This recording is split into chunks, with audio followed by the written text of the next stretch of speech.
Hello everyone, কি অবস্থা সবার, কেমন আছো? আজকে তোমাদের জন্য ছোট্ট একটা রেসিপি নিয়ে আসলাম।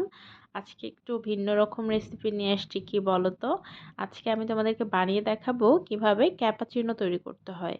একদম হোমমেড ক্যাপাচিনো, খুব অল্প ইনগ্রেডিয়েন্টস আর হচ্ছে কম সময়ের মধ্যে তোমরা ঘরেই বানিয়ে ফেলতে পারবা।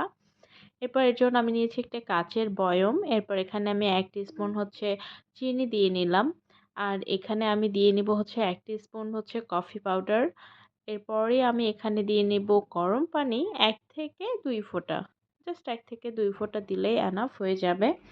আর আমি যে আজকে বয়ামটা ব্যবহার করছি এটা কিন্তু কফিরই ছোট একটা বয়াম ছিল। তোমরা এই টাইপের যেকোনো কাঁচের বয়াম ব্যবহার করতে পারো, কিংবা তোমরা পানির বোতলও ব্যবহার করতে পারবে। তারপরে তো আমি ঢাকনা দিয়ে ঢেকে নিচ্ছি। এরপর আমি হচ্ছে এটাকে খুব ভালো করে ঝাঁকতে হবে, অনেক টাইম নিয়ে ঝাঁকতে হবে। আর এই ঝাঁকার মাধ্যমেই কিন্তু আমি আজকে ক্যাপাচিনোটা তৈরি করে ফেলবো ঘরেই। অনেকের কাছে আমাদের কিন্তু ওই যে কফি হ্যান্ড ব্লেন্ডারগুলো থাকে না। তাই হচ্ছে আমরা মানে বলতে গেলে হচ্ছে হট কফি সবসময় খেয়ে থাকি। আর একটা টাইমে গিয়ে বোর লেগে যায় হট কফি খেতে খেতেই, একটু ভিন্ন টাইপের কিছু খেতে ইচ্ছে করলেই কিন্তু আমরা এরকম ক্যাপাচিনো তৈরি করতে পারি। এরপরে তো আমি হাত দিয়ে অনেক সুন্দর করে ঘুরিয়ে নিচ্ছি।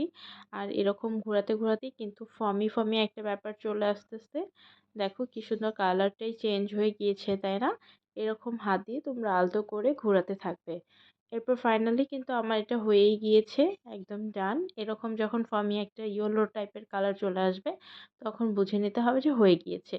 এরপর আমি একটি গ্লাসে হচ্ছে ফুটন্ত গরম পানি নিয়েছি, আর এখানে আমি পাউডারের দুধ মিক্সড করতেছি। আমি লিকুইড দুধ বানিয়ে নিচ্ছি। আর যদি তোমাদের কাছে লিকুইড দুধ থাকে তাহলে তো কোনো কথাই নেই। আর এই পানিটা কিন্তু একদমই অনেক গরম ফুটন্ত পানি নিতে হবে, হ্যাঁ? এরপর এই তো একটা স্পুনের সাহায্যে আমি এটাকে মিক্সড করে নিচ্ছি। আর এখন আমি এটাকে হচ্ছে ক্যাপাচিনোটাকে রেডি করব। আর আমি আজকে আমার কাছে এই সিম্পল কাপটা ছিল, এটাতেই আজকে আমি ক্যাপাচিনোটা রেডি করব। তারপর এই যে ফমি ফমি ব্যাপারটা যেটা তৈরি করে ফেলেছি হাত দিয়েই, হাতের সাহায্যেই, কোনো হ্যান্ড ব্লেন্ডার ছাড়াই, এটাকে কাপের মধ্যে নিয়ে নিলাম।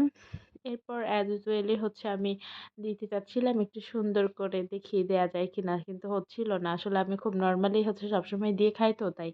যাই হোক, আমি একটি স্পুনের সাহায্যে একটু ঘুরিয়ে ঘুরিয়ে দিচ্ছিলাম যেন একটু দেখতে সুন্দর লাগে, এই জন্য আর কি। এরপরে হচ্ছে যেহেতু তোমাদেরকে দেখাবো, তাই না, এই জন্য হচ্ছে একটু ঘুরিয়ে ঘুরিয়ে দিচ্ছিলাম যেন দেখতে সুন্দর লাগে, যদিও হচ্ছিল না ঠিকঠাক। তারপর এই তো ফামি ব্যাপারগুলো যত বেশি হবে তত কিন্তু ক্যাপাচিনোটা খেতে ভালো লাগবে।